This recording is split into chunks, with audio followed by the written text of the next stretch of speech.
బెటర్గా ఉంది అని అంటున్నారు. చూడండి, క్రిస్టియన్ కంట్రీస్లో సరిగా లేకపోవడం క్రైస్తవ్యానికి చాలా అవమానం. అది అంతే కదండి. క్రిస్టియన్ కంట్రీస్లో కుటుంబ వ్యవస్థ సరిగా లేకపోవడం అది క్రిస్టియానిటీకి చాలా ప్రాబ్లం, కానీ క్రిస్టియానిటీ ప్రాబ్లం కాదు అది.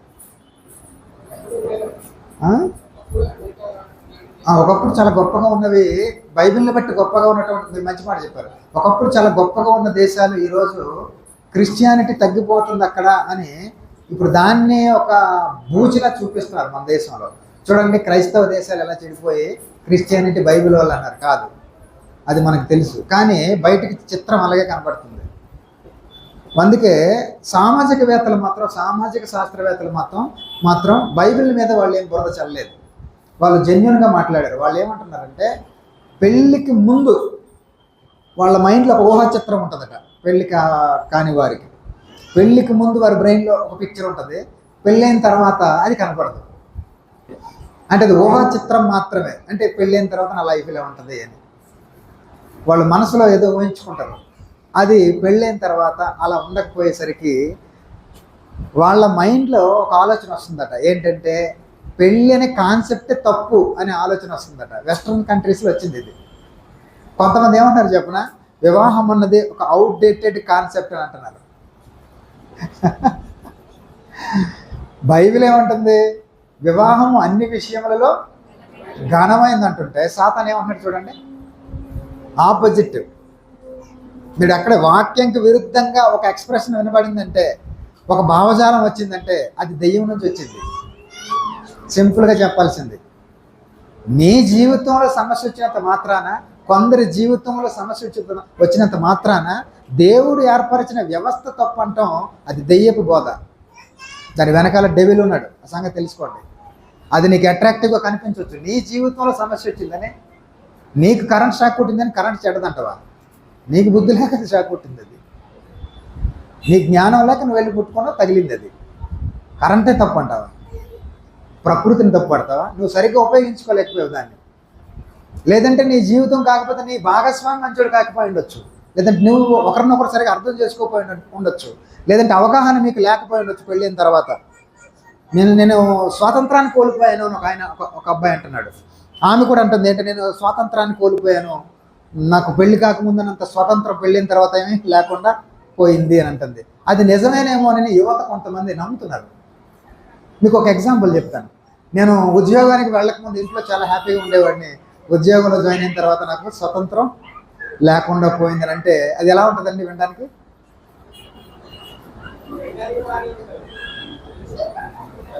ఉద్యోగం తప్పందాం అయితే,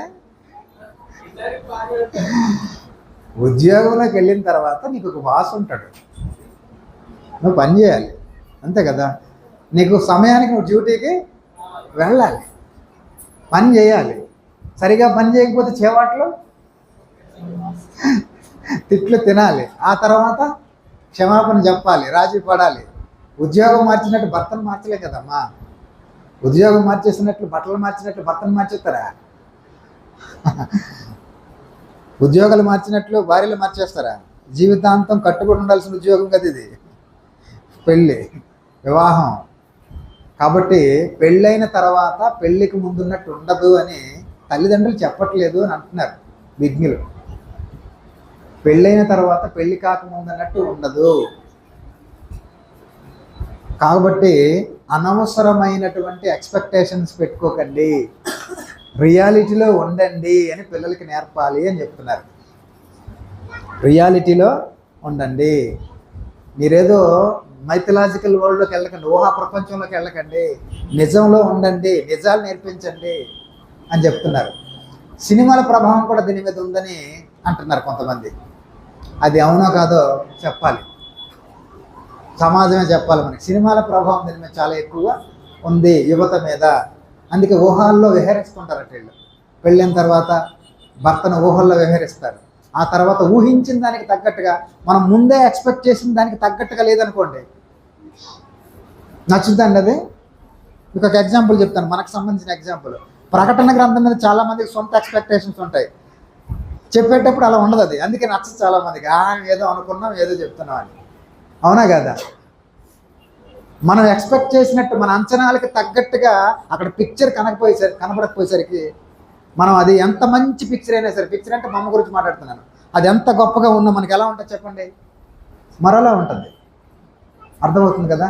అలాగే మన నిజ జీవితంలో పెళ్ళైన తర్వాత ఎలా ఉంటుందో ఒక ఊహా చిత్రం మనసులో ముందే చిత్రించుకొని అలా లేకపోయేసరికి డిసప్పాయింట్ అవుతున్నారు. ఇది మొదటిదైతే. రెండవది స్వతంత్రం. నేను పెళ్లి కాకముందు ఎంత స్వతంత్రుడిగా ఉన్నానో అయిన తర్వాత నాకు అంత స్వాతంత్రం లేదని అనుకుంటే అది పొరపాటు. కొంత స్వాతంత్రాన్ని నువ్వు కోల్పోక తప్పదు. అది తెలుసుకోలేకపోతున్నారు, తల్లిదండ్రులు నేర్పించలేకపోతున్నారని ఇది ఒక వాదన ఉంది. కుటుంబం పాడైపోవడానికి కారణాల్లో కొన్ని చెప్తున్నాను. తర్వాత ఇందాక మీకు చెప్పాను, ఒక వివాహం ఒక భాగస్వామి, దీనికి కట్టుబడి ఉండలేకపోవటం వల్ల కూడా కుటుంబ వ్యవస్థ విచ్ఛిన్నమైపోతుంది. దానికి ప్రధాన కారణం వ్యభిచారం, శరీర సంబంధమైనటువంటి ఆశలు. వివాహం అయిన తర్వాత కూడా వివాహేతర బంధాల వలన వ్యవస్థ కూలిపోవడానికి అదొక బలమైన కారణంగా మాట్లాడుతున్నారు. అది నిజం, అది ఖచ్చితంగా అది నిజమే. ఇటు పురుషుల నుంచి కానీ అటు స్త్రీల నుంచి కానీ అడ్డు తొలగించుకునే, తప్పు చేయడానికి అడ్డు తొలగించుకునే స్ట్రాటజీలు ఎక్కువ వేసుకుంటున్నారట. ఇటు స్త్రీల నుండి పురుషుల నుండి తప్పు చేయడానికి ఎక్కడెక్కడైతే అవకాశం ఉంటుందో, ఇవి నిజాలు కదండి, నిజాలా లేవేనా? నేను కల్పించి మాట్లాడుతున్నాను. తప్పు చేయడానికి ఇటు పురుషుడికి కానీ ఇటు స్త్రీకి కానీ ఎక్కడైతే అవకాశం ఉంటుందో దానికి అడ్డుగా ఉన్నవన్నీ చాలా తెలివిగా తొలగించుకోవటం, ఇది చాలా భయంకరంగా ఇది తయారవుతుంది మనుషుల్లో. దానివల్ల అపార్థాలు పెరుగుతున్నాయి. ఎందుకంటే రహస్యమైనది ఏది కూడా అది బయలుపరచబడనే రోజంటూ ఒకటి ఉండదు. ఖచ్చితంగా ఏదో ఒక రోజు దాన్ని బయలుపరచబడుతుంది. రహస్యం బయటపడిన తర్వాత సమస్య మొదలవుతుంది. చూడండి ఎలా తయారవుతుందో ఈ వ్యవస్థ. కాబట్టి ఇదొకటి మనం పెట్టుకోవాలంటే ఒక్క జీవితానికి ఒక భాగస్వామి. దీనికి కట్టుబడి ఉండడం మనిషి నేర్చుకోలేకపోతున్నాడు. మనిషికి కొంతకాలం తర్వాత ఒక వ్యక్తితో సహవాసం చేసిన తర్వాత చేంజ్ కోరుకుంటున్నారట. ఎప్పుడు ఒకటే పాత చింతకాయ పచ్చడి ఎందుకు, మరలా కొత్తది ఏదైనా కావాలనే మైండ్ సెట్ వస్తుందని నేను చెప్పిన మాటలు కాదు ఇవి. సొసైటీని స్టడీ చేసినటువంటి ఎంతోమంది విజ్ఞులు చెబుతున్న మాట. అది నిజమా కాదా అన్నది మనకి ఎప్పుడో బైబిల్ అవన్నీ మనకు వివరించింది. నేను సాధారణమైన విషయాలుగా చెప్తున్నాను ఇవన్నీ కూడా. ఖచ్చితంగా చేంజ్ అనేది కావాలని మనిషి కోరుకోవటం ఆ స్వభావం మనిషికి వచ్చేస్తుంది. ఇది తప్పు అని తెలిసినప్పటికి కూడా చేయడానికి ఎందుకు ముందుకు వెళ్తున్నారంటే దానికి కారణం ఏంటి అని చెప్తూ ఉంటే వాళ్ళు చెప్పలేకపోతున్నారు. సొసైటీలో ఉన్నటువంటి సామాజికవేత్తలు కూడా చెప్పలేకపోతున్న విషయం ఏంటంటే ఎంత జరుగుతున్నా, ఎంత జీవితం పాడైపోతున్నా మనిషి మొండిగా మారిపోవడానికి, ఆడపిల్లలు కానీ మగపిల్లలు కానీ మొండిగా తయారవడానికి, జీవితం నాశనం అయిపోతున్నా కానీ రాజీ పడకుండా, బుద్ధి తెచ్చుకోకుండా ఎందుకంటే ఉంటున్నారని అడిగితే అది మనం ఏం చెప్పగలం అంటున్నారు. దానికి ఒకటే ఆన్సర్, దేవుడు భయం లేకపోవడం. నువ్వు ఒక వ్యవస్థలో, దేవుడు సృష్టించిన వ్యవస్థలో నువ్వు భాగమై ఉండి దేవుని కొరకు ఫలించవలసిన నీవు నీ కొరకు నువ్వు ఆలోచించుకునే స్వార్థప్రియులుగా ఉంటారని ఉదయకాలంలో మనం చూసాం. తిమోతి పత్రిక, 2వ తిమోతి పత్రిక మరి 4వ అధ్యాయం 1 నుంచి 5 వచనాలు మనం చూస్తే అంత్యకాలంలో మనుషులు ఎలా తయారవుతారు? వైరస్లా తయారవుతారు. కుటుంబ వ్యవస్థల్ని కుప్పకూల్చే వైరస్లాగా తయారైపోతారు. అందులో అటు భయంకరమైనది ఏంటది? మనుషులు స్వార్థ ప్రియులు అలా మారిపోతారు, కఠినంగా మారిపోతారు. శరీర వాంఛలు తీర్చుకోవడం కోసం మనిషి కఠినంగా మారిపోతాడు. అదే ఒక భార్య లేదంటే ఒక భర్త అని దీనికి మనిషి కట్టుబడి ఉండలేకపోతున్నాడు. తర్వాత ఒక ఇన్సెక్యూరిటీ ఫీలింగ్ వస్తుందట మనుషుల్లో. తర్వాత కారణం ఇన్సెక్యూర్గా బ్రతుకుతున్నట్టు భార్యాభర్తలు ఇద్దరు కూడా అభద్రతా భావంతో బతకటం వలన ఒకరి మీద ఒకరు ఆధిపత్యం చెలాయించాలని ప్రయత్నిస్తున్నారట. మీ తల్లిదండ్రులు నేర్పిస్తున్నారు ఇది. నీ భర్తను ఏం చేయాలమ్మా నువ్వు? కొంగులో కట్టుకో, అదేనండి. నీ చెప్పు చేతల్లో నీ భర్తను పెట్టుకోవాలమ్మా అని అమ్మాయికి తల్లిదండ్రులు నేర్పిస్తున్నారు. నీ భార్య నీకు లోబడి ఉండేలాగా నువ్వు చూసుకోమని వాళ్ళు నేర్పిస్తారు. అటు పెళ్లి రోజు నుంచి ఏం స్టార్ట్ అవుతుంది? అవుతున్నారు ఎందుకో తల్లి, లేదా ఆయన డామినేట్ చేయాలని అంటే భర్తను డామినేట్ చేయాలా లేదంటే అది అంటే తన గుప్పిట్లో పెట్టుకోవాలి నేను ప్రయత్నిస్తుంటే అది ఎందుకు వస్తుంది చెప్పనా? ఇన్సెక్యూరిటీలోంచి వస్తుంది, అది అభద్రతా భావంలోంచి వస్తుంది. మనకి ఐగుప్తు సందర్భాన్ని ఒకసారి జ్ఞాపకం చేసుకుందాం. ఐగుప్తు ఫరో ఇశ్రాయేలీయుల్ని అణిచివేయడానికి కారణం ఏంటో తెలుసా? ఇన్సెక్యూరిటీ, అభద్రతా భావం. మనకంటే తెలివిగా ఉన్నారు, మనకంటే బలంగా ఉన్నారు, మనకంటే అందంగా ఉన్నారు, మనకంటే సంఖ్యలో కూడా ఎక్కువ మంది ఉన్నారు. భవిష్యత్తులో వీరు తిరగబడి మన మీద రాజ్య పరిపాలన చేస్తారేమో. ఇన్సెక్యూరిటీలోంచే ఆధిపత్యం మొదలవుద్ది. రేపొద్దున్న నా భర్త నా మాట వినడేమో, రేపొద్దున్న ఇలాగే ఉంటే పరిస్థితి ఇంకోలా ఉంటుందేమో. ఎప్పటి నుంచి ఏం చేయాలి? మనం గుబిట్లో పెట్టుకోవడానికి ప్రయత్నం చేయాలి అని. కానీ బైబిల్ అది చెప్పలేదు. నువ్వు లోబడు, నువ్వు ప్రేమించు. క్రీస్తుకు సంఘం ఎలా లోబడిందో భర్తకి భార్యలు ఎలా లోబడమని చెప్పాడు కదమ్మా. ఒకసారి మనం భార్య కోణంలో చూద్దామా? ఇందాక పురుషుల కోణంలో చూసాం కదా, తీద్దాం ఒకసారి. తీయండి ఎఫెసీయులకు రాసిన పత్రిక. కొన్ని కారణాలు ఉన్నాయి ఈ విచ్ఛిన్నం అయిపోవడానికి, అవన్నీ చెప్తాను. ఇది చూసి తర్వాత మనం అక్కడికి వెళదాం. స్త్రీలారా ప్రభువునకు వలె 22 నుంచి అపోస్తలులు క్షమించాలి ఎఫెసీయులకు రాసిన పత్రిక 5వ అధ్యాయం 22వ వచనం నుంచి, స్త్రీలారా ప్రభువునకు వలె మీ స్వంత పురుషులకు లోబడి ఉండుడి. లోబడి ఉండుడి. నేనెందుకు లోబడాలి అనే క్వశ్చన్ అవుతూ వస్తుంది ఈ మధ్య. ఆయన నాకు లోబడకూడదా? ఈక్వాలిటీ లేదు. Equality equality equality.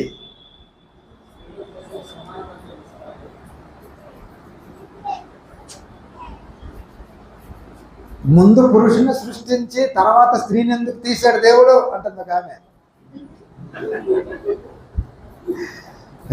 ముందు స్త్రీని సృష్టించి స్త్రీ పక్కటేమో గురించి పురుషుని తీయకూడదా అంటుంది.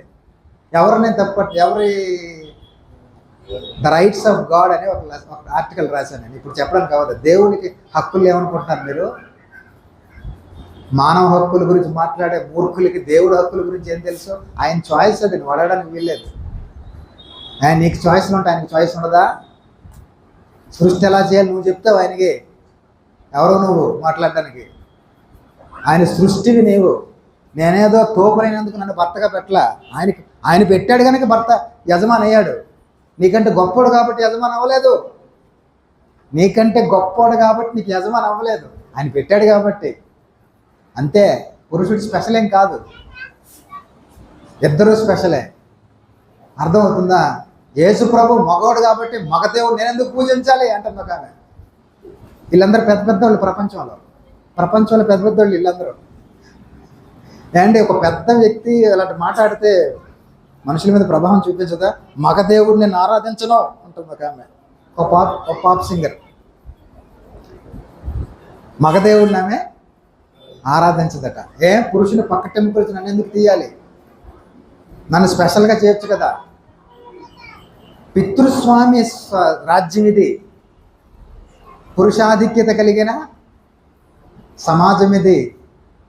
కోర్స్ పురుషుని అధిపతిగా పెట్టినందుకు పురుషుడు తన అధికారాన్ని దుర్వినియోగం చేసి భార్యని బానిసగా చూసిన పరిస్థితి సమాజంలో ఉంది, కాదనట్లేదు. అది పురుషులు చేసిన పొరపాటే. ప్రేమించేవాడు బానిసగా చూడడు. ప్రాణం ఇచ్చేంత ప్రేమ ఉండాలని మనం ఉదయకాలంలో చూసాం. ప్రాణం ఇచ్చేంత ప్రేమించిన వాడు భార్యని బానిసగా ఎందుకు చూస్తాడు? అది పురుషుడు తప్పే. అది పురుషుని తప్పుగా చూడు. నువ్వు దేవుడిని తప్పు పట్టద్దు, దేవుడు సృష్టిని తప్పు పట్టద్దు. దేవుడు పుట్టించడంలోనే సమానత్వాన్ని చూపించలేదని నువ్వు దేవుడు అనద్దు. ప్రకృతి ఉంది కదండి, ప్రకృతి దగ్గరికి వెళ్ళి మనం ప్రకృతి నియమాలకు లోబడి జీవిస్తామా, లేదంటే ప్రకృతి మీద ఆధిపత్యం చెలాయిస్తామా? చెప్పండి. చెప్పాలి. లోబడి ఉంటాం కదండి ప్రకృతికి. ఎందుకు లోబడి ఉంటాం? లోబడకపోతే వాచిపోద్ది కాబట్టి కదండి. అంతే కదా. లోబడకపోతే మరి కుదరదు. లోబడకపోతే కుదరదు. సముద్రమును సృష్టించిన దేవుడు సముద్రానికి నువ్వు లోబడుతున్నావు, భయపడుతున్నావు. దేవుడికి భయపడవా? ఇరిమియా గ్రంథంలో అంటాడు, దానికి హద్దును నియమించిన నాకు భయపడరా, నా సన్నిధిని వణకరా. ప్రకృతి నియమాలకు లోబడి బతికడం నేర్చుకున్న నీవు దేవుని నియమాల దగ్గరికి వచ్చేసరికి నోరు సాగదీసి నోటుకొచ్చి వాగుతున్నావు కదా. నువ్వు ఒక వ్యవస్థలో ఉన్న సంగతి మర్చిపోయావా? నీ ఆలోచన విధానం వ్యవస్థను కుప్పకూలుస్తుందని నీకు తెలియదా? దేవుడు ఏర్పాటు చేసిన కుటుంబ వ్యవస్థలో ఒక కీలకమైన భాగంగా స్త్రీ ఉందని నీకు తెలియదా? నీలాగే ఒక శారా ఆలోచిస్తే అబ్రహాము నుండి అంత గొప్ప సమూహం వచ్చిండేది కాదు. నీలాగ ఒక ఎస్తేర్ ఆలోచించి ఉంటే ఆ రోజు ఇశ్రాయేలీలకి అంత గొప్ప రక్షణ కలిగి ఉండేది కాదు. నువ్వు నీ కోసం బ్రతకటం మొదలెట్టడం నుండే ఈ దరిద్రం దాపరించింది. నువ్వు దేవుని కొరకు బ్రతకటం నీ జీవితం లేదు కాబట్టి, నీకు జన్మనిచ్చిన దేవుడు అది ఎందుకు ఇచ్చాడో నువ్వు తెలుసుకోలేకపోయావు కాబట్టి, నీ కోసం నువ్వు బ్రతకడం మొదలెట్టావు కాబట్టి ఇలా తయారైంది. పురుషుడు మారితే నేను మారుతాను మనకు, నీ రక్షణ కోసం నువ్వు ఆలోచించు. అలాగే పురుషులు కూడా ఈ విడిపోయే విచ్ఛిన్నం అయిపోవడానికి గల కారణాల్లో ఇది ఒకటి మనం చూసాం. కొంతమంది ఫెమినిస్టులు ఏమంటారంటే, మాతో బతకటం పురుషులు ఇప్పుడిప్పుడే నేర్చుకుంటున్నారు, భవిష్యత్తులో నేర్చుకోవాలి అంటున్నారు. బతకడం నేర్చుకుంటున్నారట. ఫెమినిజం పెరిగిన దేశాల్లో ఏం జరిగిందో చెప్పనా, డైవర్సులు కూడా పెరిగిపోయి, ఎక్కువ విడాకులు కూడా పెరిగిపోయి, చాలా ఎక్కువ పెరిగాయండి విదేశాల్లో. ఒకరోజు రష్గా ఉన్న బస్సులో ఒక అమ్మాయి ప్రయాణం చేస్తూ తను ఇబ్బంది పడుతూ నించుని ఇబ్బంది పడి ఉంది.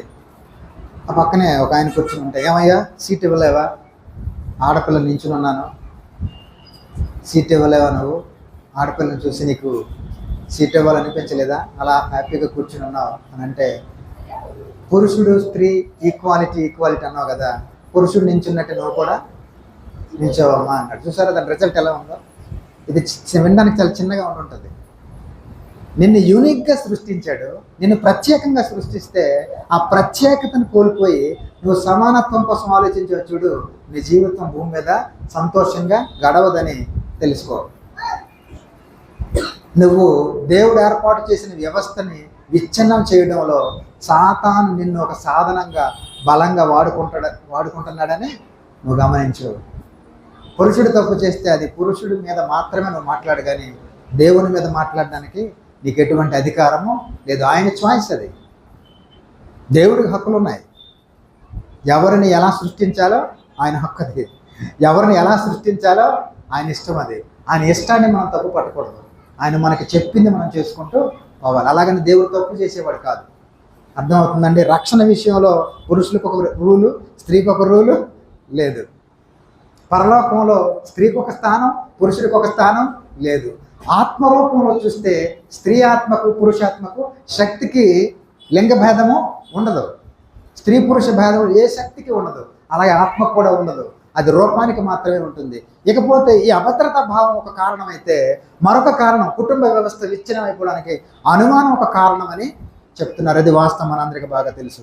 తర్వాత ఇందాక ఉదయకాలం క్లాసులో చెప్పాను, ఇద్దరి జీవితాలు వేరు ఇద్దరు కలిసి ఒక దగ్గర కలిసి జీవించలేకపోవడానికి మరొక కారణం, కుటుంబ వ్యవస్థ విచ్ఛిన్నం అయిపోవడానికి, కలిసి జీవించలేకపోవడానికి మరొక కారణం ఏంటంటే ఇద్దరి లక్ష్యం ఒక్కటి కాకపోవడం. ఉదయం మీ క్లాసులో చెప్పాను అది. ఇద్దరి లక్ష్యం ఒకటి కాకపోవడం. హవ్వ లక్ష్యం ఒకటే, ఆదాము లక్ష్యం ఇద్దరిది ఒకటే కదండి. దేవుని కొరకు బిడ్డలు కానీ భూమి మీద విస్తరించి దేవుని కొరకు ఫలించడమే కదా. ఆ లక్ష్యం ఉంది కదా. వేరు పనులు ఉన్నప్పటికీ ఓవరాల్గా లక్ష్యం ఏంటి? ఒకటా కాదా? వ్యవస్థ అలాగే కదా ఉంటుంది. శరీరం గురించి ఆలోచిద్దాం. కళ్ళు పని వేరు, చెవుల పని వేరు, ముక్కు పని వేరు, నోరు పని వేరు, హార్ట్, లంగ్స్, ఊపిరితిత్తులు, జీర్ణ వ్యవస్థ, ఇలా శరీరంలో ప్రతి అవయవానికి ప్రత్యేకమైన రూపం, ప్రత్యేకమైన పని, ప్రత్యేకమైనటువంటి స్థానం ఉన్నాయా లేదా? ఉన్నాయి. కానీ అన్నిటి లక్ష్యం ఏంటి? ఒకటే కదా. అవయవాల్లో ఏదైనా నన్ను తక్కువగా చేసావు, ఫలానా అవయవాన్ని ఎక్కువగా చేసావనే ఆర్గ్యుమెంట్ ఏదైనా ఉందా వ్యవస్థలో? కొన్ని ప్రకృతిలో ఉందా? ప్రకృతిలో లేదు. మనం ధరించుకున్న శరీరంలో కూడా లేదు. దరిద్రం అంతా ఎక్కడ ఉందంటే కుటుంబ వ్యవస్థలోనే ఉంది. సాతానికి మంచి అడ్వాంటేజ్ అది. ఇండివిజువల్గా ఆలోచించే మనసు ఇచ్చాడు కదా మనకి. ఇండివిజువల్గా ఆలోచించే మనసు ఇచ్చాడు చూడండి. దాన్ని ఏం చేస్తాడు మనిషి? దేవునికి విరోధంగా ఆలోచించడం. ఒకే లక్ష్యం ఇద్దరిలో లేకపోవడం. విదేశాల్లో ఎక్కువ శాతం అట ఇంకొక కారణం చెప్పారు. ఇంకెక్కువ శాతం ఏంటంటే ఆర్థిక స్వాతంత్రం వలన విడిపోతున్నారట. ఇది చాలా విచిత్రంగా అనిపించింది నాకు. ఆర్థిక స్వాతంత్రం ఏంటిది? ఆర్థిక స్వాతంత్రం అమ్మ, మీకు ఆర్థిక స్వాతంత్రం ఉందా? ఆ పదవి ఏం లేదండి ఇంతవరకు అనుకుంటారా? బ్రదర్ ఏదో అన్నారు నన్ను.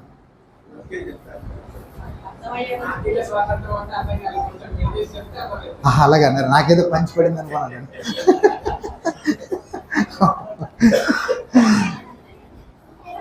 అంటే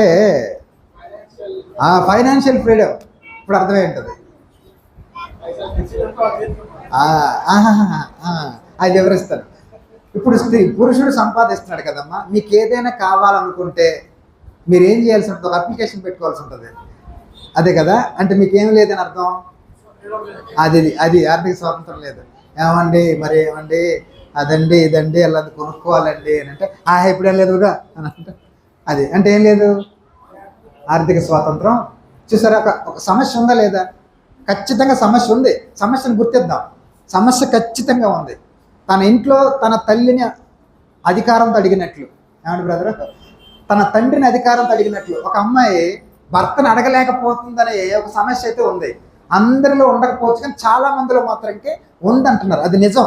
సాతాను ఎప్పుడు కూడా ఒక నిజమైన సమస్యను తీసుకొని తన దరిద్రాన్ని అంతా అక్కడ పెడతాడు. అది గుర్తుపెట్టుకోండి. ఒక నిజమైన, కానీ అంత స్వాతంత్రం భర్త దగ్గర ఉండదు. అడిగితే తిడతాడేమో.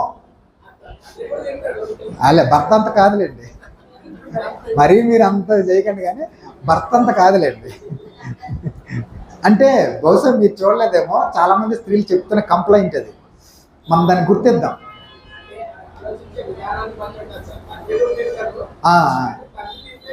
తండ్రి తిడితే హాయిగా ఉంటుంది, భర్త తిడితే చండాలంగా ఉంటుంది. ఎందుకంటారా? Okay okay, very good. మీరు మధ్యలో మాట్లాడుతున్నట్టు ప్రాబ్లం లేదు, మాట్లాడండి, నేను కంటిన్యూ చేస్తాను, ప్రాబ్లం లేదు. ఓకే, మీరు మాట్లాడుతుంటే వింటున్నారని నాకు అర్థం అవుతుంది.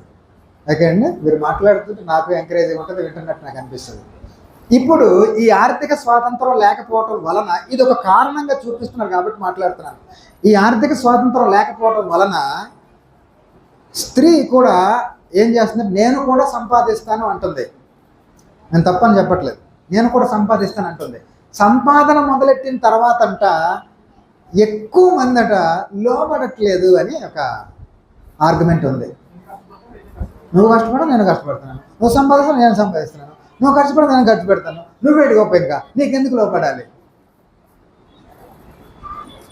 అమ్మాయి ఏదో సమస్య ఉందా నా మాటల్లోనే? ఏమైనా లేదు కదా సిస్టర్, నేను నిజం చెప్పాను కదా. నువ్వు సంపాదిస్తున్నావు, నేను సంపాదిస్తున్నాను, నువ్వు ఉద్యోగం చేస్తున్నావు, నేను ఉద్యోగం చేస్తున్నాను, నువ్వు చదువుకున్నావు, నేను చదువుకున్నాను. ఏంటి తేడా మన ఇద్దరిలో? నేను ఎందుకు లోబడాలి? నువ్వెంతో నేను అంతే.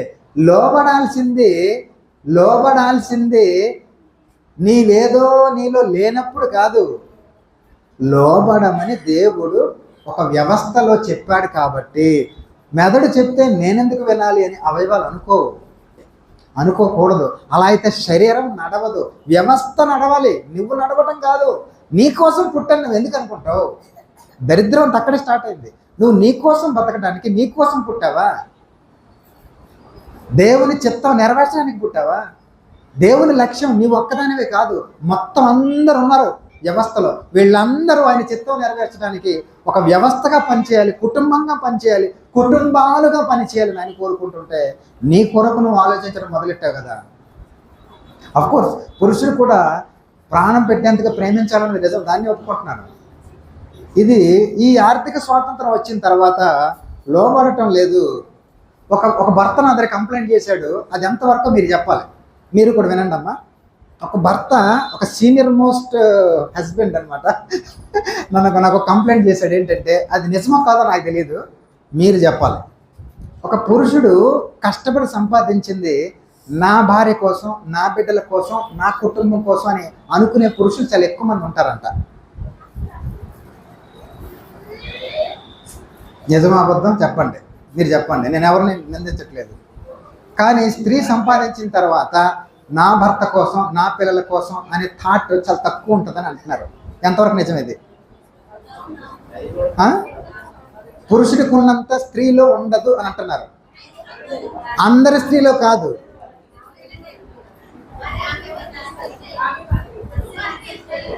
పురుషులకి ఇస్తుంది కరెక్టే, పురుషులకి తీసుకొచ్చి ఇస్తుందా?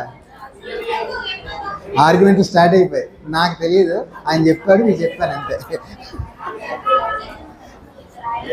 ఓకే, సంతోషం తల్లి, మంచిదే, ఉంటే మంచిది, ఉంటే మంచిదే, స్వాగతిద్దామండి, ఉంటే మంచిది. ఎంత కోసం నీకు ఖర్చు పెట్టాను అని పురుషులు, అలా అనే పురుషులు ఉంటారు, అనని వారు ఎక్కువ మంది ఉంటారట.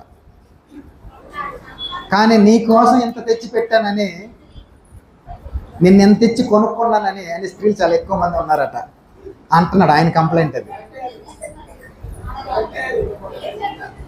వద్దాం ప్లీజ్.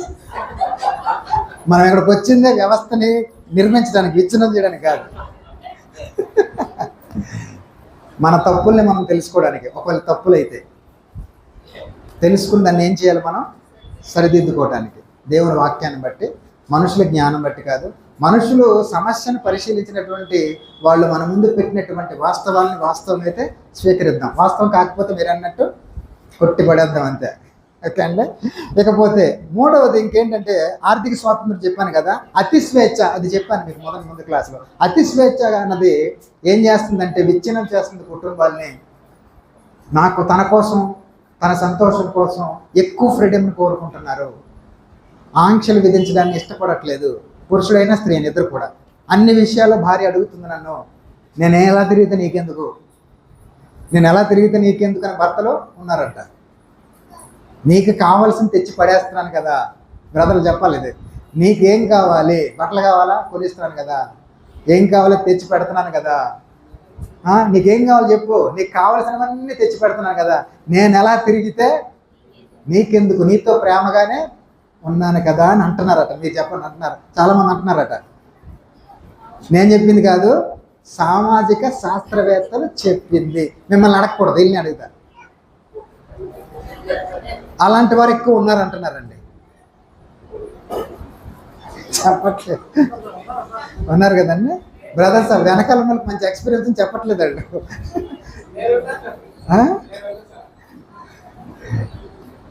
నేను ఎలా తిరిగితే నీకెందుకు అంటే పర్సనల్గా చెప్పండి బ్రదర్, ఓవరాల్గా చెప్పండి, జనరల్గా చెప్పండి బ్రదర్. నేను అడిగింది జనరలైజ్డ్గా మాట్లాడండి.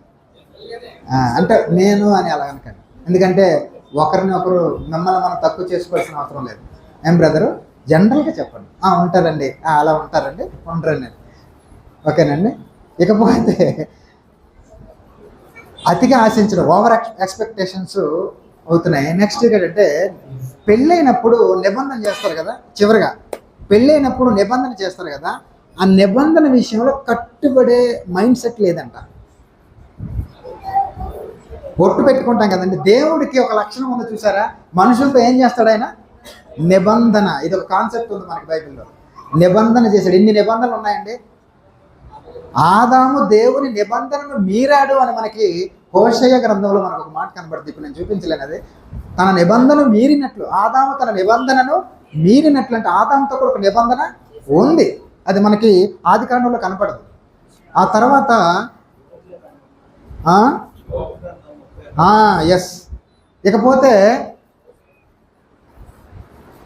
నోవహు గారితో నిబంధన జరిగింది, అబ్రహాం గారితో జరిగింది, ఆ తర్వాత ఇస్సాకు యాకోబులతో జరిగింది, ఆ తర్వాత ఇశ్రాయేల్ అందరితో జరిగింది, యేసుక్రీస్తుతో మనతో నిబంధన జరిగింది. భార్యాభర్తల మధ్యన ఒక నిబంధన అనేది, ఒక ఒడంబడిక, లేదంటే ఏమన్నా ఒక ఒట్టు, లేదా ఒక ప్రమాణము, ఒప్పందము ఉండాలి. ఆ ఒప్పందం ఎలా ఉండాలి? నిలబడాలి, చివరి వరకు దాన్ని నిలుపుకోవాలి. ఒప్పందాన్ని నిలుపుకోవడానికి ప్రయాసపడడం లేదు, కట్టుపడడం లేదు మనుషులు. అందువలన విచ్ఛిన్నం అయిపోతున్నాయి కుటుంబాలు, చెడిపోతున్నాయి కుటుంబాలు అనే ఒక వివరణ ఉంది దీని మీద. ఓవరాల్గా అన్నీ చూస్తే దానికి రెండు కారణాలు కనబడుతున్నాయి. ఒకటి, ఒకరి పట్ల ఒకరికి ప్రేమ లేకపోవటం. రెండవది, దేవుని భయం ఇద్దరి మధ్యలో లేకపోవటం. ఈ రెండు కారణాల వల్ల సమస్య చాలా పెరిగిపోతుంది. సమాజానికి మనకు తెలిసిన ఆన్సర్ అదే. ఒకరి మధ్య మనకు తెలిసిన నిజమైన సమాధానం, ఒకరి మధ్య ఒకరికి ప్రేమ లేకపోవడం. బ్రదర్ ఏదైనా క్వశ్చన్ ఉంటే అడగండి. ఒకరి మధ్య ఒకరికి ప్రేమ లేకపోవడం, ఇరువురికి దేవుడికి మధ్యలో దేవుని భయము మనుషులకు లేకపోవడం. కానీ మంచి యజమాని ఎలా ఉంటాడో మనం కొన్ని వచనాలు బైబిల్లోంచి చూద్దాం. యెహోషువ గ్రంథం 24వ అధ్యాయం 15-16 వచనాలు. యెహోషువ గ్రంథం 24వ అధ్యాయం.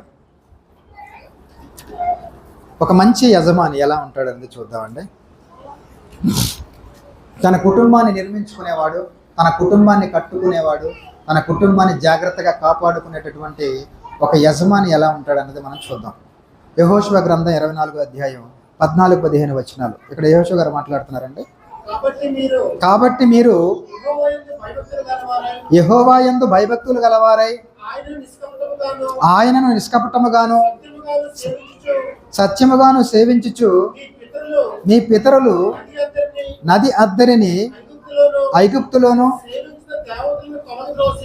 సేవించిన దేవతలను తొలగద్రోసి యెహోవానే సేవించుడి. యెహోవాను సేవించుట మీ దృష్టికి కీడని తోచిన ఎడల మీరు ఎవని సేవించెదరో నది అద్దరిని మీ పితరులు సేవించిన దేవతలను సేవించెదరో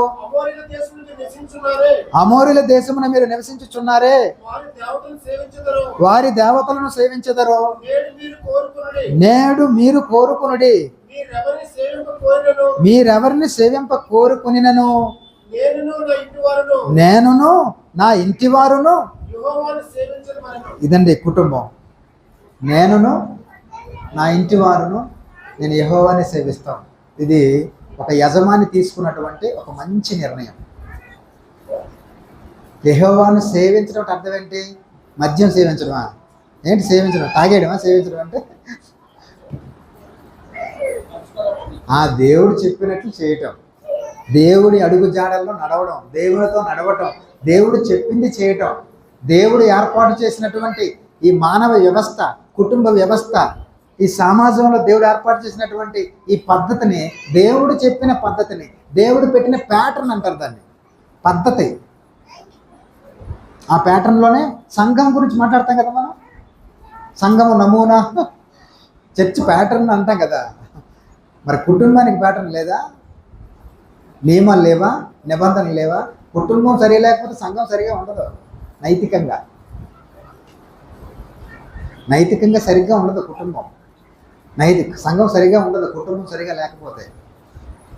సమస్య ఎక్కడ వస్తుందంటే మనుషులు దేవునితో విడిపోయి స్వతహాగా ఆలోచించడం మొదలెట్టారు. చూడండి, ఇర్మియా గ్రంథం అంటాడు, తమ మార్గమును ఏర్పరచుకున్నట్టు నరుల వశములో లేదు. తమ మార్గమును ఏర్పరచుకున్నట్టు నరుల వశంలో దేవుడి యొక్క సహాయ సహకారాలు లేకుండా చక్కగా బ్రతకటం మనిషికి అసాధ్యం. దాని అర్థం అది. దేవుడు అవసరం లేకపోయినా చక్కగా బ్రతకొచ్చు అన్నది ఎవరి బోధ తెలుసు? అది దెయ్యం బోధ. అదే నాస్తికులు చెప్తారు. అది దేవుడు అవసరం లేకుండా మనిషి ఎలా బ్రతకొచ్చట? క్షేమంగా చక్కగా ఉన్నతంగా జీవించవచ్చట భూమి మీద. సాధ్యమా? అది ఇర్మియా గారు అంటున్నారు. తమ మార్గమును ఏర్పరచుకున్నట మనుషుల వశంలో లేదు. ఉండుంటే ఎందుకు ఇలా మారిపోతుంది సొసైటీ? రోజు రోజుకి వ్యవస్థ బాగుపడుతుందా చెడిపోతుందండి? చెడిపోతుంది. చెడు వైపు అడుగులు వేస్తుందా? మంచి వైపు వేస్తుందా? చెడు వైపు అనే సంగతి అందరికీ తెలుసు. మరి దేవుడు అవసరం లేకుండా చక్కగా బ్రతకొచ్చు అంటారు ఏంటి వీళ్ళు? అంటే వీళ్ళ దృష్టిలో చక్కగా బ్రతకడం అంటే ఏంటి తెలిసే వాళ్ళకి? చక్కగా ఉన్నతంగా బ్రతకడం అంటే టెక్నాలజీలో ఎదగడమా? ఏ కొత్త జబ్బు వస్తే దానికి మందు కనిపెట్టడమా? Traffic rules పాటించడమా? ఉద్యోగాలు చేసి సంపాదించుకోవడమా? కుటుంబాలు విచ్ఛిన్నం అయిపోవట్లేదా? కుటుంబాలు విచ్ఛిన్నం అయిపోతున్నాయి. అది కనిపించదు వీళ్ళకి. విజ్ఞులు కొంతమందికి దేవుడు అవసరం లేకుండా, దేవుడు అనే కాన్సెప్ట్ లేకుండా మనుషులు ఉన్నతంగా బతకొచ్చు అంటున్నారు. అసాధ్యం అది. కుటుంబాలు కూడా బాగుపడాలంటే, మన బిడ్డలు బాగుపడాలన్నా, భార్యాభర్తల మధ్య సఖ్యత ఉండాలన్నా దేవుని వాక్యం తప్ప వేరే దారి మనకు లేదు. మన చేతిలో ఉంది, మన అదృష్టం. బయట వాళ్ళకి లేదు అది.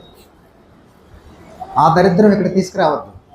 ఆ దరిద్రం ఎక్కడ పెట్టరు, కానీ కుటుంబంలో పెడతారు. ఏమండి? ఆ దరిద్రాన్ని ఎక్కడ పెట్టాం? సంఘంలో పెట్టాం. మరి సంఘం నుంచి ఇక్కడ ఆరాధన అయిన తర్వాత ఇంటికి వెళ్ళాక ఇంట్లో పెడతాం. అక్కడ పెడితే ఇక్కడ పెడితే ఏంటి? కుటుంబంలో దరిద్రం ఉంటే సంఘంలో దరిద్రం ఆల్మోస్ట్ ఉన్నట్టే లెక్క. ఎందుకంటే చెడిపోయిన కుటుంబాలే ఆరాధనకు వస్తే ఆరాధన చేసి వెళ్ళిపోతాయి. చెడిపోయిన కుటుంబాలే కదా. భవిష్యత్తు గురించి ఆలోచన లేదా? దేవుడికి మన భవిష్యత్తు గురించి ఆలోచన తెలుసా మీకు? క్రైస్తవ కుటుంబాల భవిష్యత్తు బాగుండాలన్న ఆలోచన మనకు లేకపోవచ్చు. మన పిల్లలు, వారి పిల్లలు, తరాలు, ఇందాక సోదరులు మంచి మాట అన్నారు, మనం ఆశావాదులుగా ఉండాలి. దేవుణ్ణి మనం ఏం చేయాలి? అడగాలి, మా కుటుంబాలు బాగుండాలని, మా తరాల తర్వాత బాగుండాలని మనం ఆలోచించాలని బ్రదర్ చాలా మంచి మాట చెప్పారు. మా ఫ్యామిలీస్ తదనంతర తరాలు బాగుండాలి.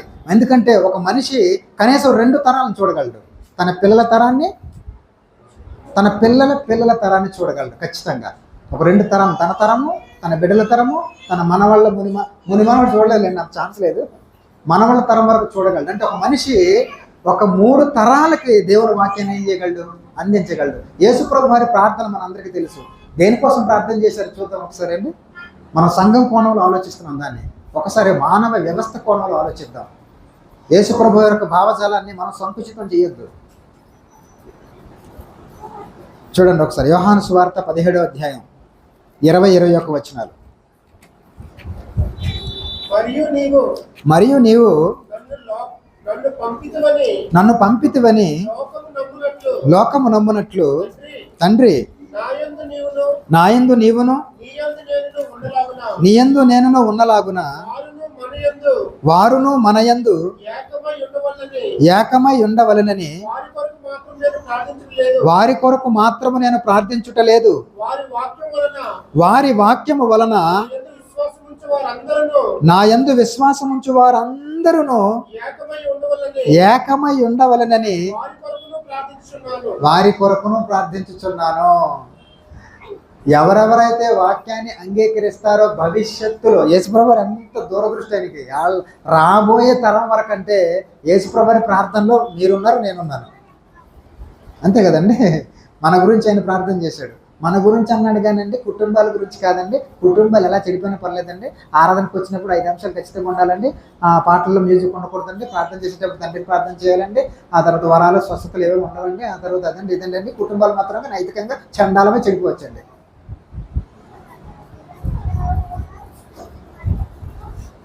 ఆయన ప్రార్థనలో ఏముంది? ఏ తండ్రి అయినా తన బిడ్డలు అన్ని విషయాల్లో బాగుండాలనుకుంటాడా? కొన్ని విషయాల్లో బాగుండాలనుకుంటాడంటే చెప్పండి. అన్ని విషయాల్లో మనం అన్ని విషయాల్లో ఎదగాలంటాడు కదా. ప్రేమ కలిగే సత్యము చెప్పుచు మనం అన్ని విషయములలో ఎదగాలి. అన్ని విషయాలంటే అర్థం ఏంటి? నైతికంగా, సైద్ధాంతికంగా, సంఘములోను, కుటుంబంలోను అన్ని విషయాలలో ఎదగాలి. బైబిల్లో భక్తుల జీవితాలు మనం చూస్తే వాళ్ళు కుటుంబంతో కలిసి భక్తిగా జీవించినట్లుగా బైబిల్లో మనకి కనపడుతుంది. రాబోయే తరం గురించి ఆనాటి భక్తులు కూడా ప్రభువు వలె ఆలోచించినటువంటి కొంతమంది భక్తులు ఉన్నారండి. కీర్తనల గ్రంథం చూద్దామండి. కీర్తనల గ్రంథము 78వ కీర్తన 4-8 వచనాలండి. 78వ కీర్తన చూడండి ఒకసారి. యెహోవా స్తోత్రార్హ క్రియలను, ఆయన బలమును, ఆయన చేసిన ఆశ్చర్య కార్యములను దాచకుండా వాటిని వారి పిల్లలకు మేము చెప్పేదము.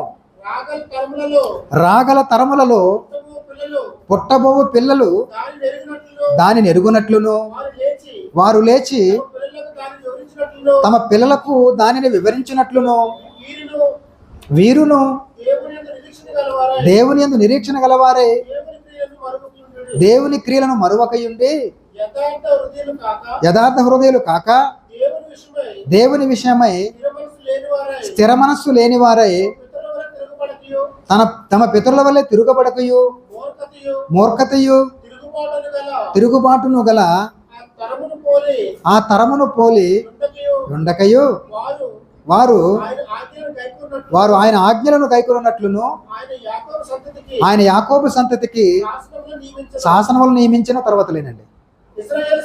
ఇశ్రాయేలు సంతతికి అది దీని అర్థం ఏంటి చెప్పమంటారా? భవిష్యత్తు బాగుండాలని ధర్మశాస్త్రం వచ్చింది అంటున్నాడు అక్కడ భక్తుడు. అర్థమవుతుందండి? పైన వచనాల్ని కనెక్ట్ చేసుకుంటూ చదవండి ఒకసారి. యాకోబు సంతతికి శాసనములను ఎందుకు నియమించాడు? వారు ఆయన మాట నుండి తప్పిపోయి వెళ్ళిపోకుండా ఉండాలని. ధర్మశాస్త్రాన్ని ఎందుకు ఇచ్చాడు? రాబోయే తరాలు బాగుండాలని. దీన్ని మనం అప్లై చేసుకుంటే, అన్వయించుకుంటే, వర్తింపజేసుకుంటే మన జీవితాలకి వాక్యం ఎందుకు వచ్చిందంట? భవిష్యత్తు బాగుండాలని. ఒక్కసారి విడగొట్టుకుంటూ పైనుంచి చూద్దాం కిందకండి. చూడండి ఎక్కడి నుంచి అన్నాడంటే 7వ వచనం చూడండి, 6 నుంచి చూడండి.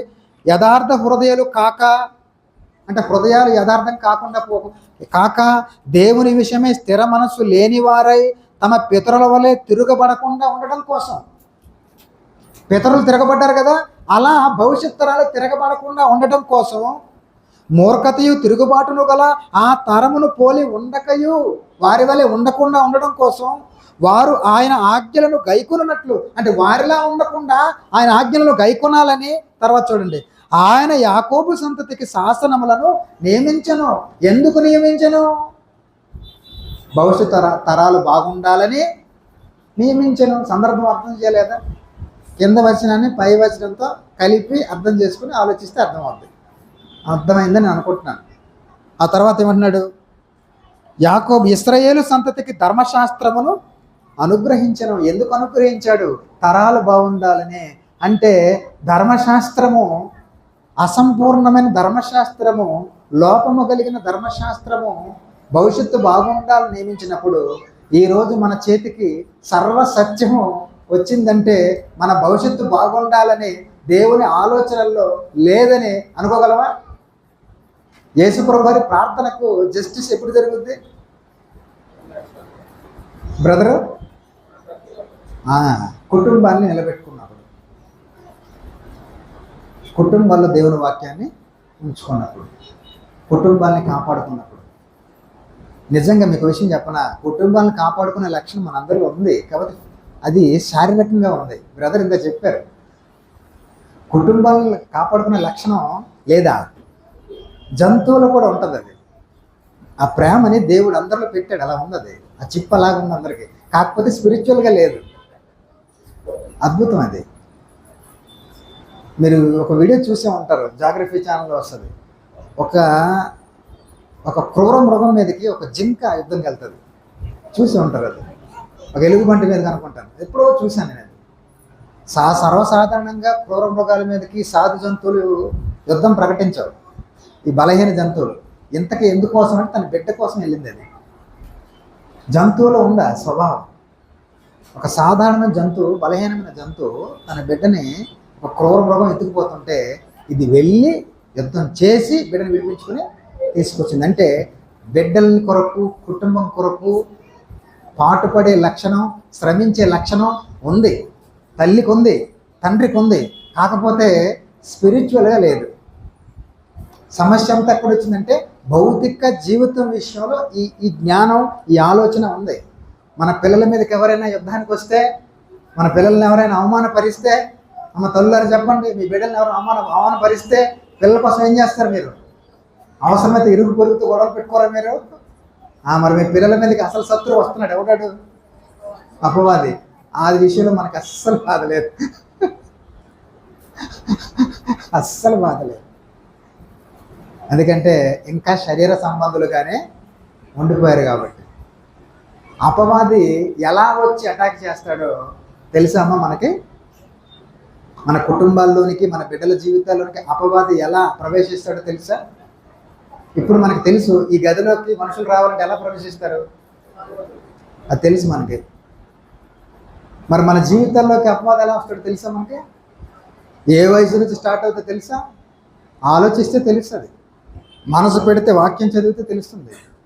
ఖచ్చితంగా పిల్లల జీవితాల్లోనికి సాతాను ప్రవేశించే అవకాశాలు చాలా ఎక్కువ ఉన్నాయి, చాలా ఎక్కువ ఉన్నాయి. ఆ బాధ్యత తల్లికి ఉంటే, ఆ బాధ్యత తండ్రికి ఉంటే, ఇరువురు భర్తకి భార్య సాటిన సహాయంగా ఉండాల్సింది ఏ విషయంలో? భౌతికంగా ఉంది, అది స్పిరిచువల్గా ఉందా? బిడ్డల్ని కాపాడుకునే విషయంలో ఆత్మీయంగా, ఆధ్యాత్మిక కోణంలో ఈ ఆలోచన ఉందా? కుటుంబాన్ని కాపాడుకునే విధంగా ఆ రోజు యెహోషువ మాట అన్నాడంటే విశ్వాసురాలైన భార్య ఉంటుందో లేదో చెప్పండి. పురుషుల గురించి లెక్క చెప్పిందంటే బైబిల్, అక్కడ స్త్రీ కూడా ఉన్నట్టే లెక్క. బైబిల్ స్టైల్ అంటే పురుషుల గురించి మాట్లాడుతున్నట్టుగా ఉంటుంది. మంచి మాట, మన ప్రేమదాస్ తమ్ముడు చెప్పిన మాట. జంతువులకి మనకి తేడా ఎక్సలెంట్ పాయింట్. జంతువులకి స్పిరిచువల్ నాలెడ్జ్ ఉండదు, అవి ఫిజికల్గానే ఉంటాయి. వయసు వచ్చిన తర్వాత ఏం చేస్తాయి? హో అని తగిలేస్తాయి, వదిలేస్తాయి అంతే. అలా ఆత్మీయ జీవితాల గురించి ఆలోచించవు. కానీ భక్తులు అలా కాదు. భౌతికంగా నీ బిడ్డల జీవితాల భవిష్యత్తు కొరకు బ్రదర్ అంతా చెప్పినట్లు మనం సంపాదించి కష్టపడి ఒక కూలి పని చేసుకునేవాడైనా, ఆటో వేసుకునేవాడైనా, కార్లు కొనలేక కాదు, అంతే కదా బ్రదరు. దాచుకున్న డబ్బుని బిడ్డల భవిష్యత్తు కోసం కదండి. మరి రామారావు గారు ఉన్నారు, తన బిడ్డ భవిష్యత్తు కోసం ఆయన చేసిన మరి తెగింపు నాకు చాలా సంతోషం. కానీ ఇంకొక మాట నాకు చెప్పారు, నాకు మొన్న ఫోన్ చేసి, దేవుని కృప వలన మా అమ్మాయికి దగ్గరలోనే క్రీస్తు సంఘం ఉందండి అనగానే నాకు చాలా ఆనందం వేసింది. యూఎస్ వెళ్ళారు వాళ్ళ పాప, మీకు తెలిసి ఉంటుంది, మీకు తెలుసు. రీసెంట్గా వెళ్ళిపోయింది ఆ పాప. హౌస్ దగ్గరలో ఉందట యూనివర్సిటీకి. యూనివర్సిటీ దగ్గర వాకబుల్ డిస్టెన్స్లో చర్చ్ ఆఫ్ క్రైస్ట్ క్రీస్తు సంఘం కూడా అక్కడ ఉందని ఆయన గొప్ప చెప్పుకున్నాడు. ఆయన దేవుని విషయంలో, వాక్యం విషయంలో నా బిడ్డల ఆత్మీయ జీవితం బాగుండాలని ఆలోచించే జ్ఞానం ఏ రోజైతే తల్లిదండ్రులు బలంగా ఏర్పడుతుందో, నా బిడ్డ ఉద్యోగం కోసం ఎక్కడికో వెళ్ళిపోతుందని గొప్పగా చెప్పుకుంటున్నావు, చదవడానికి ఎక్కడికో వెళ్ళిపోతుందని గొప్పగా చెప్పుకుంటున్నావు, నా బిడ్డ ఆత్మీయ జీవితం బాగుంటుందో లేదో నువ్వు ఆలోచించాలి కదా. భక్తుల జీవితాల్లో రాగల తరాలు బాగుండాలని ప్రభు ప్రార్థన చేశాడు, రాగల తరాలు బాగుండాలని ధర్మశాస్త్రం ఇచ్చాడని చెప్పి ఇక్కడ ఈయనంటున్నాడు. కుటుంబాలతో కలిసి వారి కుటుంబాన్ని కాపాడుకున్నట్లుగా బైబిల్లో భక్తులు మనకి సాక్ష్యం ఇస్తున్నారు. మనకి కొత్త నిబంధనలో ఒక ఇద్దరు ముగ్గురు యజమానులు మనం ఒకసారి చూసి మనం ముందుకు వెళ్దామండి. మనకి కొర్నేలి గురించి మనందరికీ బాగా తెలుసు. చూద్దాం ఒకసారి. కొర్నేలి ఎవరు? ఒక రోమేయుడు. అపోస్తలుల కార్యాల గ్రంథం 10వ అధ్యాయానికి మనం వెళ్ళినట్లయితే 2వ వచనం చదువుదామండి. అపోస్తలుల కార్యాలు 1 నుంచి చదవండి బ్రదరు. ఇటలీ పటాలమనబడిన పటాలములో శతాధిపతి అయిన కొర్నేలి అని భక్తిపరుడొకడు కైసరియలో ఉండెను. అతడు తన ఇంటి వారందరితో కూడా దేవుని యందు భయభక్తులు గలవాడై ఉండి ప్రజలకు బహు ధర్మము చేయుచు. వండర్ఫుల్ అండి ఇది. ఇతను యూదుడు గాడు, ఈయన ఇస్రాయేలుడు గాడు, ఈయన ఒక రోమేయుడు, అన్యుడు. ఒక రోమేయుడు అయినప్పటికీ కూడా వాక్యాన్ని సరిగ్గా అర్థం చేసుకుని కుటుంబం అంతట్లో కలిసి ఒక సైనిక అధికారిగా, ఒక 100 మంది సైనికులకు అధికారిగా ఉన్నప్పటికీ కూడా భక్తిపరుడుగా ఉండి కుటుంబం అంతటితో ఉన్నాడని ఉంది కదండి. అక్కడ చాలా మంచి మాట అది. భక్తి గలవాడని తన ఇంటి వారందరితో కూడా దేవుని యందు భయభక్తులు గలవాడు. ఇది చాలా మెయిన్ పాయింట్ అది మన టాపిక్లో. కుటుంబం అంతటితో కలిసి భయభక్తులు కలిగి ఉండడం, ఇది చాలా గొప్ప విషయం. అది పురుషులకు సాధ్యం అవుతుంది కానీ మాకెక్కడ సాధ్యం అవుతుందని నేను అనుకుంటున్నారేమో. కుటుంబం అంతటితో కలిసి. అదే అపోస్తలుల కార్య గ్రంథంలో మనకి మరొక ఆమె కనబడుతుంది. 16వ అధ్యాయంకి రండి. అపోస్తలుల కార్యం 16వ అధ్యాయం 14-15 వచనాలు. అపోస్తలుల కార్యాలు 16వ అధ్యాయం 14-15 వచనాలు చదవండి. అప్పుడు లూదియాను, ఇక్కడ కూడా దైవభక్తి గల ఒక స్త్రీ వినిచుండెను. ఆమె ఊదారంగు పొడిని అమ్ము తొయితైరా పట్టణస్థురాలు. ప్రభువు ఆమె హృదయమును తెరిచెను గనుక పౌలు చెప్పిన మాటల యందు లక్ష్యముంచెను. 15 ఆమెయు ఆమె ఇంటివారును బాప్తిస్మము పొందినప్పుడు ఆమె నేను ప్రభువునందు విశ్వాసము కలదానని మీరు ఎంచితే నా ఇంటికి వచ్చి ఉండుడని వేడుకొని మమ్మల్ని బలవంతం చేశాను. ఇంటి వారితో కూడా ఏమైందంటే ఇవిడ బాప్తిసం పొందిందంట. ఇవి మీకు ఆదర్శం అమ్మా. ఇవే ఆదర్శం కాదా ఎవరి స్త్రీ జాతికి? లూది ఆమె పేరు. ఆమె గురించి పెద్ద సమాచారం పెద్దగా లేదు. అక్కడ కొర్నేలి గురించి చూసాం కదా. ఆ తర్వాత అదే అధ్యాయంలో మీకు జైలు అధికారి కనపడతాడు. ఆయన ఎలా రక్షించబడ్డాడు? కుటుంబం అంతటిని కాపాడాలనుకున్నాడు కదా. అయ్యలారా రక్షణ పొందుటకు నేనేమి చెయ్యాలని చెప్పి తన మాత్రం వాక్యం అని అనుకున్నాడు. తన కుటుంబం కూడా రక్షించబడాలని కోరుకున్నాడు. అతను జైల్లో ఫేస్ చేసినటువంటి సిచ్యువేషన్ని ఎక్కడ తీసుకొచ్చి తిన్నగా కుటుంబాన్ని కదా తీసుకొచ్చాడు. కుటుంబాన్ని తీసుకొచ్చి కుటుంబాన్ని రక్షించాలనుకున్నాడు కదా. 30 వచనం చూడండి. అక్కడ వారిని వెలుపలికి తీసుకుని వచ్చి అయ్యలారా రక్షణ పొందుటకు నేనేమి చేయవలనను. అందుకు వారు ప్రభువైన యేసునందు విశ్వాసం ఉంచము, అప్పుడు నీవును నీ ఇంటి వారును రక్షణ పొందని. వీళ్ళు ఎలా అంటారు చూసారా? వీళ్ళు తగ్గరు. ఒక్కడ దొరికితే కుటుంబం అంతా, ఒక్క వ్యక్తి దొరికితే కుటుంబాన్ని మొత్తాన్ని ఈడ్చుకుపోదాం అనుకునే రకం ఇది. చూసారు ఎలాంటి వాళ్ళు వీళ్ళు ఎలాంటి వాళ్ళే. ఒక వ్యక్తి దొరికాడని మనం సంతోషిస్తాం, కానీ అపోస్తలు అలా కాదు. ఒక వ్యక్తి దొరికితే కుటుంబం మొత్తానికి వలహేద్దామని చూసే మనస్తత్వం అన్నమాట వీళ్ళది. ఎంత మంచి మనసు. అప్పుడు ఆయన ఏం చేశాడు? అతని ఇంటనున్న వారందరికీ దేవుని వాక్యము బోధించిరి. ఇక్కడే కూర్చో, జైళ్ళ దగ్గర కూర్చో, ఎక్కడే వాక్యం చెప్తాం అన్నారా? మీ ఇంటికి పదండి, ఇంటికి వెళ్దాం పదా. మీ కుటుంబాల్లో ఇంకా దేవుని గురించి తెలియని వారు ఉన్నారా? అయితే పదండి. సేవకుడు మనసు. అప్పుడు ఆయన ఏం చేశాడు? రాత్రి ఆ గడియలోనే అతడును వారిని తీసుకుని వచ్చి వారి గాయములు కడిగిన వెంటనే అతడును అతని ఇంటి వారందరూ బాప్తిస్మము పొందిరి. ఎందుకు అందరూ బాప్తిస్మం పొందిరి? అందరికీ వాక్యం ప్రకటింపబడింది కాబట్టి. కుటుంబం అంతటిని కాపాడుకోవాలనే కామన్ సెన్స్ అక్కడ అన్యుడైన రోమియుడైన కొర్నేలికి ఉంది. పేరు తెలపబడని జైలు అధికారికి కూడా ఉంది. చూసారా? ఇది కుటుంబాన్ని కాపాడుకోవడం. మనందరం కూడా మనుషుల్లో కానీ జంతువుల్లో కానీ కుటుంబం పట్ల, బిడ్డల పట్ల, ఫ్యామిలీ, కొన్ని జంతువులు ఉంటాయి, అవి సమాజాలుగా జీవిస్తూ ఉంటాయి. మీరు పెంగ్విన్స్ గురించి చూసే ఉంటారు. నేను ఒకసారి ఒక డాక్యుమెంటరీ చూశాను. BBC ఎర్త్ అనే ఒక ఛానల్ ఉంటుంది. అందులో ఒక పెంగ్విన్స్ గురించి ఒక డాక్యుమెంటరీ చూసి నాకు చాలా ఆశ్చర్యం వేసింది. భార్యాభర్తలు ఇద్దరు కూడా గొప్ప క్రూషియల్ రోల్ పోషిస్తాయి పిల్లల విషయంలో. అది చాలా ఇంట్రెస్టింగ్ అనిపించింది నాకు. జంతువుల ద్వారా, జీవుల ద్వారా దేవుడు మనకి ఎంత నేర్పిస్తాడా అనిపించింది. అందులో పురుషుడి పాత్ర, స్త్రీ పాత్ర, ఆ కుటుంబంలో ఆ పటిష్టమైన బంధం చాలా గొప్పగా ఉంటుంది ఆ జీవుల్లో. ఒక కాపాడుకోవడంలో వాటికి అంత జ్ఞానం ఉన్నప్పుడు భౌతికంగా, వాక్యం ఎరిగినటువంటి క్రైస్తవులు కుటుంబాన్ని కాపాడుకునే విషయంలో, కుటుంబాన్ని నిలబెట్టుకునే విషయంలో భక్తుల జీవితాలు మనం చూసినట్లయితే వాళ్ళు వారి కుటుంబాలను ఏం చేసుకోగలిగారు? వాక్యములు పెంచుకోగలిగారు, రక్షించుకోగలిగారు, దేవుళ్ళు నిలబెట్టుకోగలిగారు. ఒకానొక రోజుల్లో అంత స్థాయిలో దేవుని సువార్త జరగకపోయి ఉంటే ఆ దేశాలకి క్రైస్తవ దేశాలన్న పేరు ఆ రోజుల్లో వచ్చిండేది కాదు. ఖచ్చితంగా. మంచి పాయింట్ చెప్పారు. 1980 సంవత్సరంలో అమెరికాలో లూసియానా అనే చట్టం చేసి వారి సెక్యులర్ స్టడీస్ నుంచి బైబిల్ని తీసేశారు. మీరు చెప్పింది చెప్తున్నాను.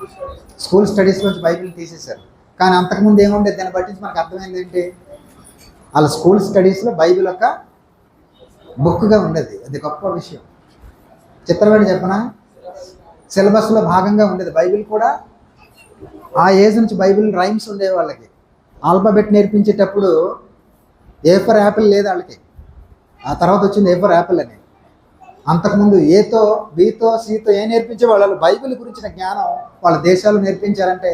పాలిటిక్స్లో కూడా ఏది బ్రదరు? పాలిటిక్స్లో కూడా దేవుని వాక్యం చాలా ప్రధాన పాత్ర పోషించింది ఆ రోజుల్లో. వాళ్ళు రాసుకున్న రాజ్యాంగంలో ప్రారంభంలో ఒక నివేదిక ఉంటుంది. ఆ రోజుల్లో ఉన్నటువంటి ఆ పెద్ద నాయకులు దేవుణ్ణి వారు గౌరవిస్తూ దేవుణ్ణి బట్టి రాసుకున్న రాజ్యాంగం అని వాళ్ళు మెన్షన్ చేశారు. అది ఆ తర్వాత అది పాడైందిలేండి. అంతవరకు వెళ్ళిందంటే దాని వెనకాల ఎంతమంది భక్తులు ఉంటారు? ఖచ్చితంగా అంతవరకు వెళ్ళలేమండి అని అనుకోవచ్చు. కానీ సమాజంలో దేవుని వాక్యం లేకపోయినా సంఘములో మాత్రం దేవుని వాక్యము ఉన్నది. ఆ సంఘము సత్యమునకు స్తంభమును ఆధారమునై ఉన్నది. సత్యమునకు అంటే అర్థం ఏమిటి? యోహాను సువార్త 17:17 నీ వాక్యమందు ప్రతిష్ఠ చేయము, నీ వాక్యమే సత్యమందు వారిని ప్రతిష్ఠ చేయము, నీ వాక్యమే సత్యము. అంటే వాక్యము మన వద్ద ఉన్నది, వాక్యం మన చేతిలో ఉన్నది. కాకపోతే వాక్యం హృదయంలోకి ఉండగలిగినట్లయితే కుటుంబాన్ని ఏం చేసుకోవచ్చు? ఉన్నతంగా కట్టుకోవచ్చు, కుటుంబాన్ని కాపాడుకోవచ్చు. ప్రతి తల్లి తన బిడ్డ బాగా చదువుకుంటుందని సంతోషిస్తుంది, కానీ వాక్యం బాగా చదువుతుందో లేదో చూడండి.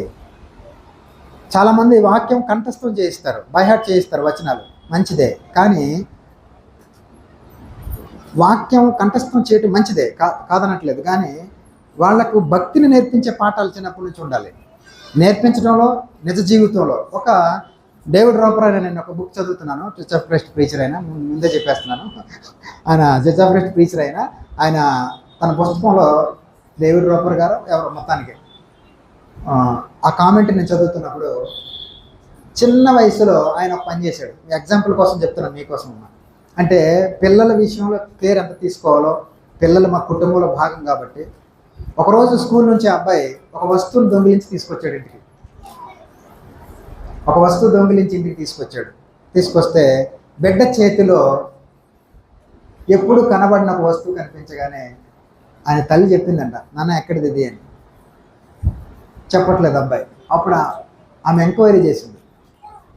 చూడండి తల్లి పాత్ర ఎంత గొప్పగా ఉందో. పాఠం అన్నది నోటి మాట పాఠం వేరు, ప్రాక్టికల్ లెసన్ వేరేగా ఉంటుంది.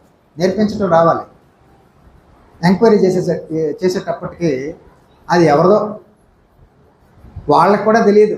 వాళ్ళ అబ్బాయి వీళ్ళ అబ్బాయి తీసుకెళ్ళిపోయాడు ఆ వస్తువు, సమ్ పెన్సిలో ఎరేజరో ఏదో. అప్పుడు ఎవరి వస్తువు అయితే అబ్బాయి తీసుకొచ్చాడో ఈమె ఎంక్వైరీ చేసి ఆ వస్తువు పట్టుకుని, నాన్న మనం పలానా ఆంటీ దగ్గరికి వెళ్దాం రా అని చెప్పి, అదిగో సమ్ పెన్సిలో ఎరేజరో ఏదో అది పట్టుకుని రా అనేసరికి వీడు రావట్లేదు. అక్కడికి వెళ్దాం పదా అంటే ఈ అబ్బాయి రావట్లేదు. ఎందుకు రావట్లేదు? వీడికి తెలుసు కదా. అప్పుడు వెళ్దాం పదా అని తీసుకెళ్ళి వాళ్ళతో మాట్లాడి, వారికి తెలియకపోయినా మీ అబ్బాయి వస్తువు తీసుకొచ్చాడు, చిన్నపిల్లాడు తెలియక తీసుకొచ్చాడమ్మా, అయ్యో పర్లేదండి ఏదో పిల్లలు లేదు అని చెప్పి ఈ అబ్బాయి చేతే వాళ్ళకి ఇప్పించి సారీ చెప్పించి, తిట్టలేదు కొట్టలేదు. చూడండి ఇది ఎంత మంచి లక్షణం. తిట్టలేదు కొట్టలేదు, తీసుకెళ్ళి చేతిలో పెట్టి ఈ అబ్బాయి చేత సారీ చెప్పించి తీసుకొచ్చింది. తల్లి బిడ్డ పరువు కాపాడాలని దాచేస్తుంది సహజంగా. తన బిడ్డ మనసు కృంగిపోకూడదని, సర్లే ఈసారికి తెచ్చావు, మంచి తల్లి అయితే ఏం చేస్తుంది, ఈసారిలా తెచ్చావు, ఇంకొకసారి తెచ్చావు అంటే తోలు తీసేస్తాను నీకు, అర్థమైందా అని అక్కడ తాపేయాలి కదా. ఎంత మంచి పని చేసింది ఆమె, ఎంత కృంగిపోయాడంటే ఈ రైటర్ చెప్తున్నాడు, నేను ఆ రోజు కృంగిపోయాను అని. మా అమ్మ నన్ను తిట్టలేదు కొట్టలేదు, కానీ ఏం చేసింది, ఇలా చేసింది మా అమ్మ. ఆ రోజు నాకు తెలియలేదు, కానీ అది నాకు మా అమ్మ నేర్పించినటువంటి ఒక ప్రాక్టికల్ లెసన్, జీవిత పాఠం. తప్పు అని చెప్పటం వేరు, ఈ రకంగా చేసింది మా అమ్మ.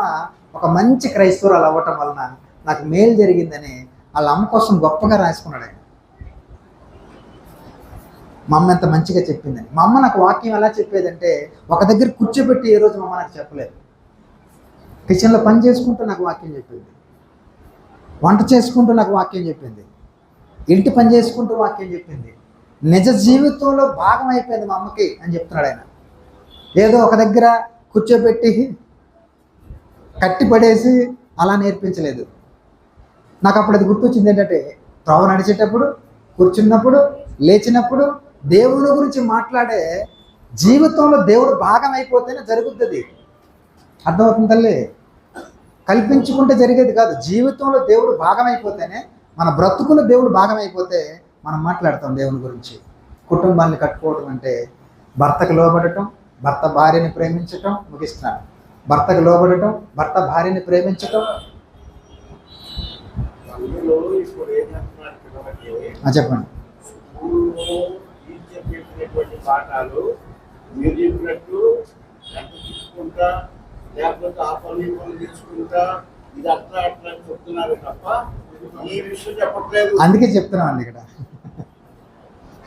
అందుకే బ్రదర్, తెలిస్తే అలా చేసి ఉండేవారు కదా, చేసి ఉండేవారు కారు కదా, తెలియాలని చేసే. సో ప్రతి తండ్రి కూడా బాధ్యత తీసుకోవాలి. భర్త భార్యల విషయంలోన మనం వాక్యం చెప్పాలని.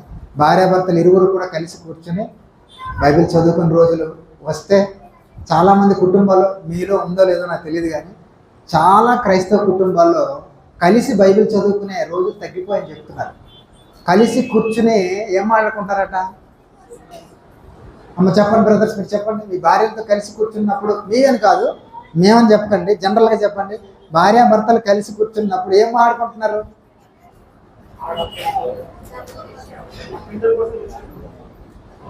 ముగించేస్తాను బ్రదర్. ఆర్థిక పరిస్థితి, ఆర్థిక పరిస్థితుల గురించి నెంబర్ 1. నెంబర్ 2,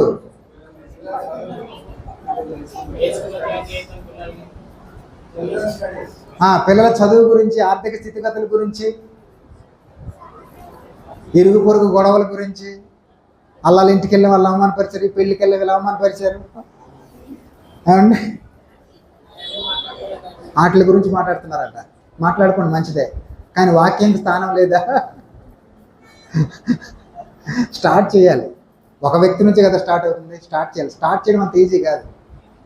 పాత పడిపోయిన బండి, తుప్పట్టేసిన బండిని మళ్ళీ స్టార్ట్ చేయాలంటే, పాత పడిపోయిన బండిని మరలా క్లీన్ చేసి బాగు చేసి మళ్ళీ స్టార్ట్ చేయాలంటే కష్టమైన పనే. కానీ వదిలేస్తే అది అలాగే పోతుంది.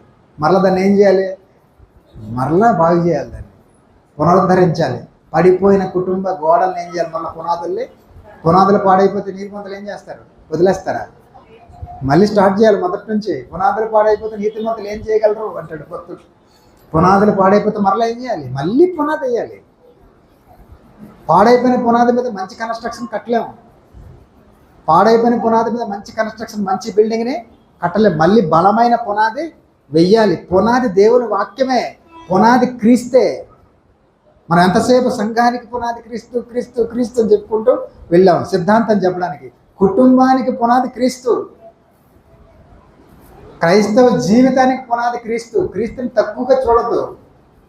మానవ వ్యవస్థని ఉన్నతంగా నిలబెట్టడానికి వచ్చిన వ్యక్తి ఆయన భావజాలం ఎలాంటిది? మానవ వ్యవస్థని సరిదిద్దటానికి, చెడిపోయిన కుటుంబ వ్యవస్థని, చెడిపోయిన మానవ వ్యవస్థని మరలా పునరుద్ధరించడానికి, దేవుడు అంటే తెలియని వారికి దేవుణ్ణి బయలుపరచడానికి, దేవుణ్ణి ప్రజల మధ్యలో పెట్టడానికి యేసుక్రీస్తు ప్రభు భూమి మీదకి. అదే కదండి యోహాను సువార్త 1:18 చూద్దామండి. యోహాను సువార్త 1:18 అందరికీ తెలిసిన మాట. ఎవడునూ ఎప్పుడైనాను దేవుని చూడలేదు, తండ్రి రొమ్మునున్న అద్వితీయ కుమారుడే ఆయనను బయలుపరిచిన. దైవత్వం అంటే ఏంటో ఎవరికి తెలియదట. పరిపూర్ణమైన దైవత్వం గురించి యేసుప్రభు వచ్చేంత వరకు ఎవరికి తెలియదు. దేవుడు అంటే ఏంటి అవగాహన, దేవుడు చూడలేదంటే ఏంటి, దేవుడి గురించిన అవగాహన లేదు, దేవుడు అంటే ఏంటో సరిగ్గా తెలియదు. కళ్ళ ముందు చూపించాలి కదా దేవుడు ఎలా రియాక్ట్ అవుతాడు. సమాజంలో మనుషులు యొక్క స్వభావాన్ని చూస్తే దేవుడు ఎలా రియాక్ట్ అవుతాడో వినడమే తెలుసు వాళ్ళకి. అంతవరకు పాపం చేస్తే పాపాన్ని చూసినప్పుడు దేవుడు ఎలా రియాక్ట్ అవుతాడు, భక్తి పనులను చూస్తే దేవుడు ఎలా రియాక్ట్ అవుతాడు మనకి తెలుసా అండి? యేసుప్రభు రాకముందు వినడం తెలుసు, చూడలేదు కదా, ఎవరు ప్రాక్టికల్గా చూడలేదు కదా. కాబట్టి చూపించాలనుకున్నాడు, తండ్రి మనకు చూపించాలని అనుకున్నాడు. సశరీరుడుగా మనుషుల మధ్యకైనా వచ్చాడు. మనిషి ఎలా బ్రతకాలో బ్రతికి చూపించాడు. మనిషి ఎలా బ్రతకాలో చూపించాడు. ఆయన దేవునిని బయలుపరిచాడు. ఎలా? మాటల్లోనూ చేతల్లోనూ తన జీవితంలో బయలుపరిచాడు. ప్రపంచానికి దేవుని గురించి ప్రకటించి వ్యవస్థను ఏం చేయాలనుకున్నాడు? ఆయన బాగు చేయాలనుకున్నాడు, నిలబెట్టాలనుకున్నాడు. ఆదిమ సంఘంలో నిజంగా అంత గొప్ప త్యాగాలు జరగడానికి కారణం ఏంటంటే దేవుణ్ణి వాళ్ళు అర్థం చేసుకున్నారు. చూశారంటే అర్థం చేసుకున్నారు కాబట్టి, దైవత్వాన్ని వాళ్ళు సరిగా అర్థం చేసుకున్నారు కాబట్టి. క్రైస్తవ కుటుంబాల్లో భార్య విషయంలో కానీ భర్త విషయంలో కానీ మనం ఉదయకాలంలో చూసినట్లుగా ప్రేమించటంలో, లోబడటంలో ఇరువురు వాక్య ప్రకారంగా ఉన్నట్లయితే, బిడ్డలను వాక్యం నిలబెట్టడంలో కూడా జాగ్రత్తలు తీసుకున్నట్లయితే, భవిష్యత్తు తరాల పట్ల బాధ్యత తీసుకున్నట్లయితే విచ్ఛిన్నమైపోయిన కుటుంబ వ్యవస్థను ఏం చేసుకోవచ్చు? మరలా మనం బాగు చేసుకోవచ్చు. ఏ కారణాలు అయితే మనం చూసాం కదా. ఎన్ని కారణాలు చూసాం? పెళ్ళికి ముందు వారు పెట్టుకునే ఎక్స్పెక్టేషన్స్, పనికిరాని ఎక్స్పెక్టేషన్స్ వల్ల పెళ్ళైన తర్వాత అలా లేకపోయేసరికి ఏమైపోతున్నారు? డిస్టర్బ్ అయిపోతున్నారు, విడిపోతున్నారని చూసాం. ఒక జీవితాన్ని, ఒక భాగస్వామ్య కాన్సెప్ట్ని మైండ్లో బలంగా ముద్రించుకోలేకపోవడం వలన, అభద్రతాభావం వలన, అనుమానం వలన, ఇరువురి లక్ష్యం ఒక్కటి కాకపోవడం వలన, ఆర్థిక స్వాతంత్రం ఎక్కువైపోయి ఆ తర్వాత మనుషులు ఏమైపోతున్నారు దాని గురించి చూసాం. ఆ తర్వాత అతి స్వేచ్ఛ వలన, అతిగా ఆశించటం వలన, ఇరువురు మధ్య వివాహంలో నిబంధనలు లేకపోవడం వలన,